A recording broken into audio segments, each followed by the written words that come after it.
Bismillahirrahmanirrahim.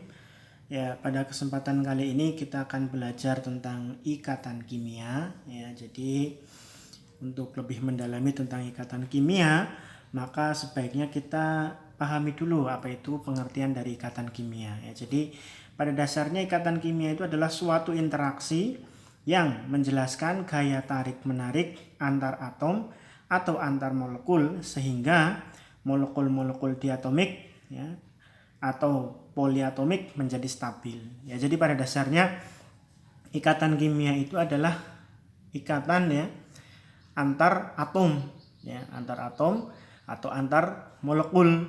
Nah, nanti yang menyebabkan setelah misalnya pada ikatan antar atom ini, atom-atom yang berikatan ini menjadi stabil atau molekul-molekul diatomik atau poliatomik yang berikatan ini menjadi lebih stabil. Ya, jadi pada dasarnya tujuan daripada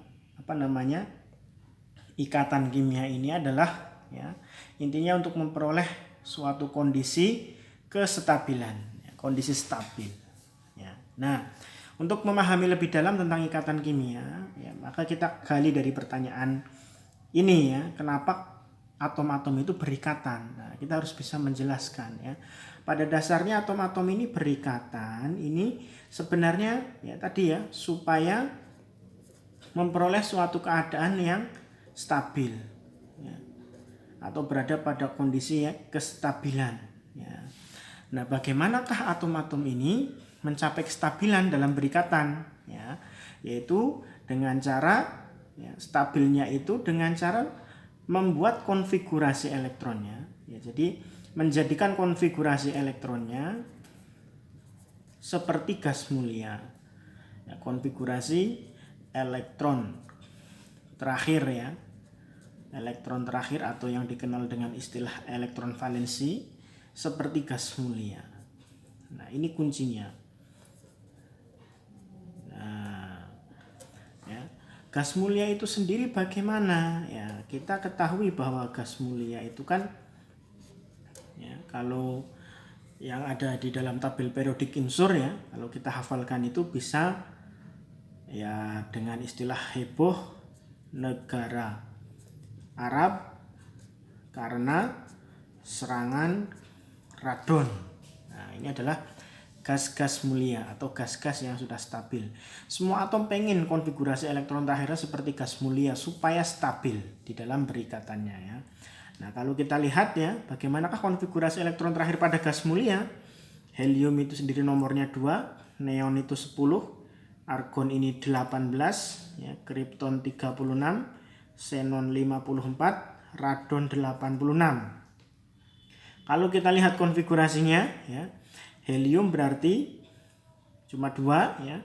Kemudian neon berarti 2, 8. Ini adalah konfigurasi berdasarkan kaidah Bohr ya. Kemudian argon 2, 8, 10 sampai di sini ya. Kemudian berarti sisanya 8. Ya. Kripton 2, 8, 18 sampai di sini 28 berarti sisanya 8. Xenon 2, 8 ya, 18, 28 berarti di sini cukup 18 saja ya, sehingga diperoleh 46 dan 8, 54. Radon 2, 8, 18 ya, 32, 60 di sini. Kemudian 18 ya, 78 dan 8. Nah, kalau kita perhatikan konfigurasi pada gas mulia itu elektron terakhirnya ya, itu ada yang 2, kemudian yang lainnya 8. Nah, atom-atom ini berikatan ya, biar stabil. Ya, stabil itu dengan cara membuat konfigurasi terakhir. Elektron terakhirnya itu seperti gas mulia, berarti menjadi 2 atau 8. Nah, nanti 2 ini ya, kalau elektron terakhirnya itu dibuat menjadi 2, maka istilah ini dikenal dengan istilah kaidah duplet ya. Duplet yaitu dengan membuat elektron terluarnya itu menjadi berjumlah 2. Tapi ini khusus untuk hidrogen saja ya. Jadi ini dikhususkan untuk atom hidrogen, kaidah duplet ini. Sementara yang menjadikan ya, elektron terakhirnya itu menjadi 8, ya ini dikenal dengan istilah kaidah oktet, ya, oktet atau 8. Nah, jadi di dalam berikatan nanti membuat elektron terakhirnya itu mengikuti kaidah duplet atau oktet, tergantung ya. Kalau hidrogen ya ini mengikuti kaidah duplet. Jadi ini saya tulis khusus untuk hidrogen ya. Khusus hidrogen. Nah. Nih. Nah, bagaimana ya caranya biar konfigurasinya itu menjadi seperti gas mulia ya, menjadi 2 atau 8 ya. Caranya ya, cara biar elektron terakhirnya itu seperti gas mulia ini bisa ditempuh ya dengan cara melepas atau menerima elektron ya. Caranya ya, dengan cara melepas elektron ya. Ini khusus untuk logam ya. Melepas elektron khusus untuk logam ya. Sehingga menjadi ion positif atau menjadi kation. Nah ini sehingga menjadi kation ya. Kation itu adalah ion positif. Nah ini ya. Ciri-ciri logam bagaimana? Nah ciri logam ini ya elektron valensinya itu adalah 1, 2 atau 3 pada umumnya ya. Kalau golongan 1A, 2A, 3A itu nanti elektron valensinya 1, 2 atau 3 itu rata-rata itu adalah logam ya. Ada beberapa pengecualian di sana ya seperti hidrogen ya, berilium. Nah, itu adalah senyawa unsur-unsur bukan logam ya. Jadi umumnya logam itu punya elektron valensi 1 sampai dengan 3 untuk golongan utama. Nah, ini cara yang pertama yaitu dengan melepas elektron. Cara yang kedua ya biar konfigurasi elektron terakhirnya itu seperti gas mulia itu bisa juga dengan menerima elektron ya. Menerima elektron. Nah, menerima elektron itu dikhususkan untuk atom-atom yang non logam ya. Atom-atom non logam. Nah, ini nanti dia akan menjadi ion negatif atau yang dikenal dengan istilah anion. Nah, ini penting untuk dipahami dengan baik. Ya, saya contohkan misalnya begini. Ini ada contoh ya. Nah, disuruh menjelaskan nih bagaimanakah ya, atom-atom berikut memperoleh kestabilan.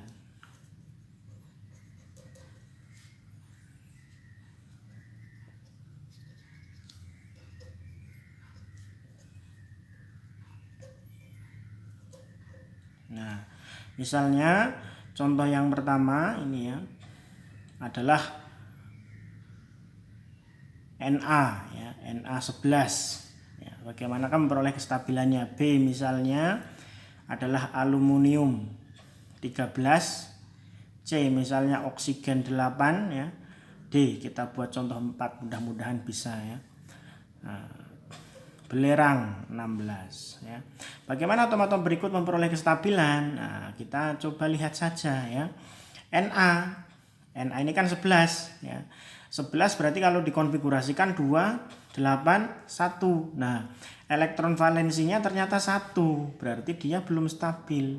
Stabil itu kalau elektron valensinya itu seperti gas mulia yaitu 2 atau 8. 2 untuk hidrogen ya. Karena Na ini bukan hidrogen ya, maka dia harus mengikuti membuat elektron terluarnya menjadi 8. Nah, karena Na ini adalah suatu senyawa logam ya, suatu unsur logam ya, maka nanti caranya ya logam itu dengan cara melepaskan elektron terluarnya ya, melepaskan elektron valensinya. Berarti ini nanti Na ini akan menjadi stabil ya, stabil itu jika menjadi Na yang mau dilepas berapa elektron terakhirnya? Oh, ternyata 1. Berarti dia stabil kalau dia melepas 1 elektron. Karena elektron keluarnya itu cuma 1. Sehingga konfigurasinya menjadi 2, 8. Sudah seperti gas mulia.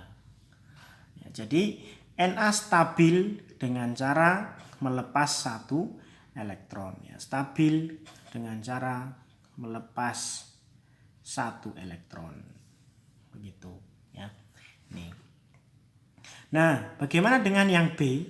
Ya, misalnya B di situ kan ada aluminium 13 ya. Aluminium 13. Ini kalau kita lihat konfigurasinya 283. Oh, masih belum stabil ya. Karena belum seperti gas mulia. Nah, karena ini ya aluminium ya, itu adalah suatu logam ya. Maka dia stabil dengan cara melepas elektron terluarnya ya. Stabil jika melepas elektron terluarnya, yaitu melepas 3 elektron. Berarti setelah dia melepas 3 elektron, berarti kan dia menjadi kehilangan elektron sebanyak 3 ya. Menjadi 3 plus. Berarti konfigurasinya juga nanti menjadi 28.